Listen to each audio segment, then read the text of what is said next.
see. Hope you're all well. Today I'm back with another edition of my recent rotation. This time it's a psychedelic rock edition because lately I've been listening to a lot of psychedelic rock and prog-rock, and so I just thought I'm slowly showing stuff from these genres, and yeah, let's see what we have here. First album of the Soft Machine, I think everybody knows, of course, 1968. Soft Machine, of course, is Michael Redledge, Robert Wyatt, and Kevin Ayers.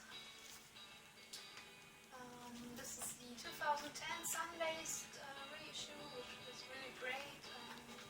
Yeah, it's just perfect psychedelic rock, I would say. Completely different from everything else I've listened to from Soft Machine afterwards.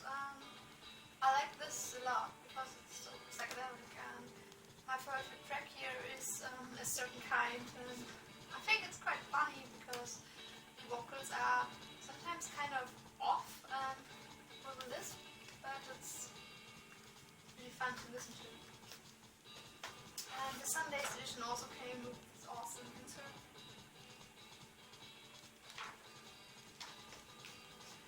Next one, Dear Hooker, The Truth. This is, I think a lot of people know this. This is quite a strange album. It was released in 1972 first time on private press and only 99 copies available, but recently it's got repressed quite a lot. This is the Subliminal Sounds reissue. And yeah, there's not that much known about Dear Hooker. I just knew him because of the Forge Your Own Chain sampler from Now Again, which just captures psychedelic bands from all over the world. And the title track of the sampler was Forge Your Own Chain, which is a track on here and my favorite on here. And yeah, Dear Hooker just looked like a new age Jesus. Yeah, it's great psychedelic rock, some more folky influences, and it's just really mesmerizing. My favorite tracks here are Where I Go, Watch Your Chains, and The Truth. Next, Blows Against the Empire, Paul Kantner solo album, together with Jefferson Starship. It's the first time the name emerged, I think. This was recorded in 1970. This is beautiful artwork in the gatefold, and this would also qualify as a really weird cover, I think. Yeah, it's a really beautiful album. It's a concept album. Some people are just fed up with the government and hijacking the space shuttle and making this search for another planet so they don't have to live on the Earth anymore. Buchanan and Breslik are joined here by some people from Grateful Dead, Jerry Garcia, Bill Kreutzmann, and Mickey Hart. David Crosby, Graham Nash from Crosby, Stills and Nash are here, and David Freiberg from Quicksilver Messenger also appears here. Yeah, it's just beautiful psychedelic rock that you know from Jefferson Airplane. My favorite tracks on here are Hijack and Starship. Really great, and the child is coming from the first side. It's just, I think, my most favorite song here. Speaking of Quicksilver Messenger Service, I listened to Happy Trails again, which came out in 1969. It's my favorite Quicksilver Messenger Service record, and I cannot even count how much I've listened to side 1 with Who Do You Love Part 1, Who Do You Love Part 2, When Do You Love, Where Do You Love, How Do You Love, and Which Do You Love. It's just perfect and awesome psychedelic music. Really driving and energetic. So yeah, I really love this. Secret Oyster, straight to the Kraken House. I've talked about Secret Oyster before. It's a Danish jazz prog group. This album is from 1976, and I think the title is pretty funny because Krankenhaus means hospital in German,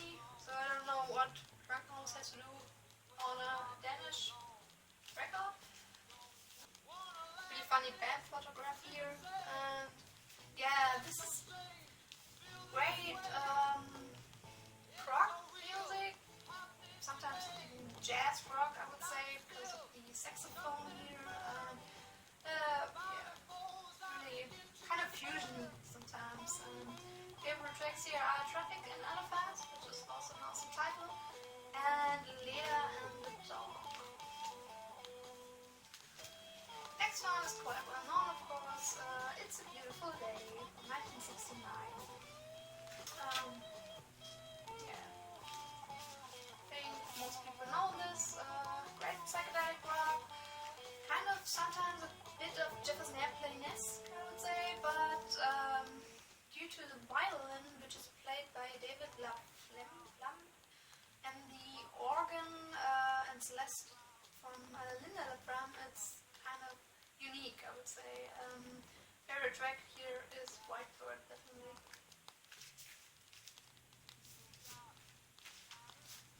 Coliseum Valentine Suite, which came out in 1969. Yeah. I think it's their first album. They made another album this year. This is just great prog music with some psychedelic influences. My favorite is the complete side 2, the Valentine Suite, with all the different pretty themes, which are all getting really live at the end. And they overall have just a great vibe. Captain Beefheart and his magic band Strictly Personal, one of the earlier Captain Beefhearts, I think 1969. And this is the alternative cake cover. Yeah, I know that the band did not like it that much because of the audio effects that were made while mixing and mastering, because they said that it's just too much trying to fit the psychedelic trend that was there at the moment, but I still like it. And I just love the vocals on here because I think he has such a unique raspy voice, which is just so awesome. And with the mouth harp, it's kind of getting a little bit bluesy sometimes. Yeah, it's a great album and I really like it. The Electric Prunes, Mass in F minor, composed by David Axelrod. This was kind of a surprise because the tracks are all titled in some church Christian style: Kyrie eleison, Gloria, Credo, Sanctus, Benedictus, Agnus Dei, and there's some orchestral, vocal, gospel singing on here with just this church music with Lord have mercy upon us. And it's a really great contrast to the other parts here, because it's just some short parts of singing here and then it gets really wild and psychedelic, and it's just this great contrast. And if you leave the church singing out or the gospel singing out, it's just awesome psychedelic music. So I think it's funny that it's just in this contrast, and you can hear that David Axelrod composed it, and it's a great record. One I think everybody knows is King Crimson, In the Wake of Poseidon, which I listened to quite a lot recently. Really like this one. It's just a great prog-rock. It has sometimes this really dark and haunting melodies, and it overall creates a really dark atmosphere, which I really like. It's just great. Affinity. I think it's the self-titled album from 1970 from the British band. This is the 2011 Lilith reissue.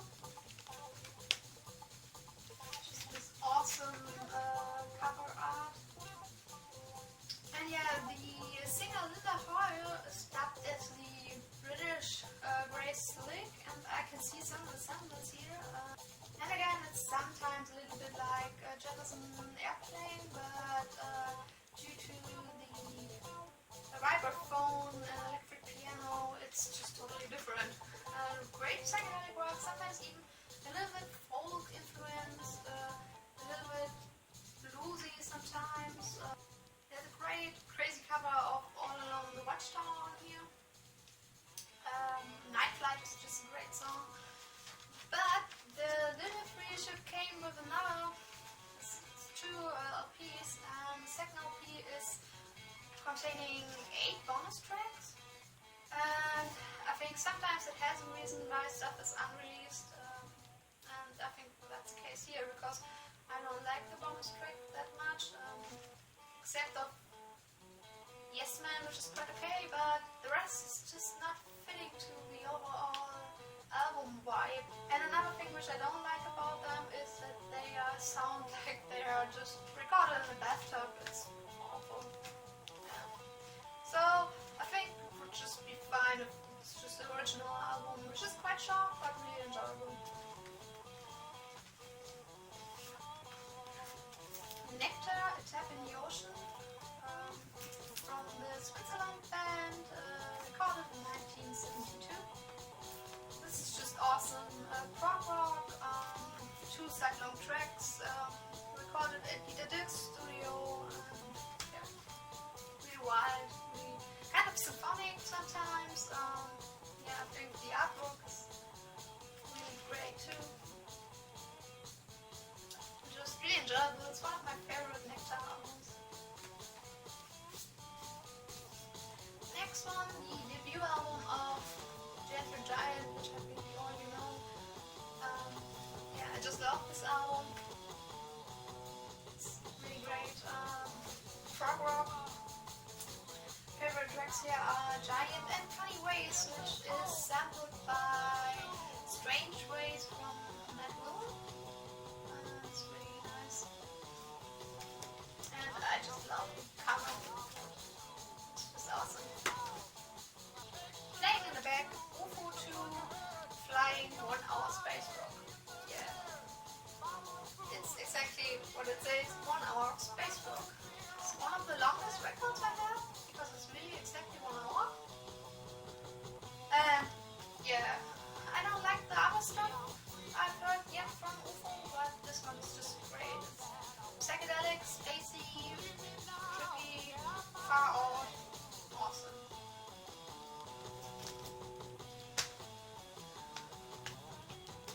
Jade Warrior, self-titled album, first one of them, released in 1971.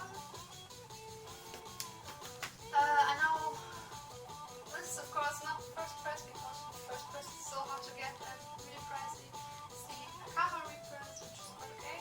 It's just great prog music. Favorite tracks here are Green Holiday, Brighton, Petunia, Sundial song, and Slow Ride is just this small instrumental interlude, and it's just great because it's really breezy and really lighthearted. It's a bit in contrast to the rest of the record, but one of my absolute favorite psychedelic rock albums. I think most people know, of course. It's the psychedelic sounds of the 13th Blow Elevators. This was released in 1966. This is the Charlie reissue with mono and stereo of this.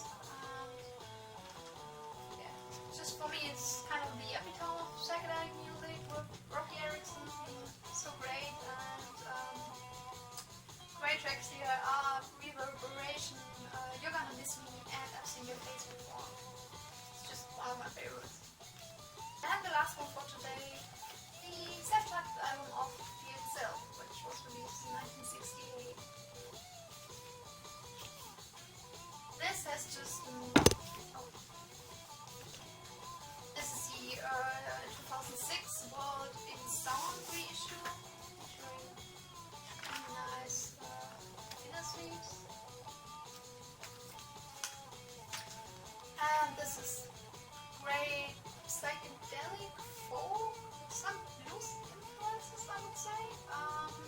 Due to the harp and organ, feels quite different, and Ellen McIlwain has such a beautiful, powerful voice. And my favorite track here is Mossy Green. So if you don't know it, I would highly recommend you to check out Mossy Green. It's just perfect.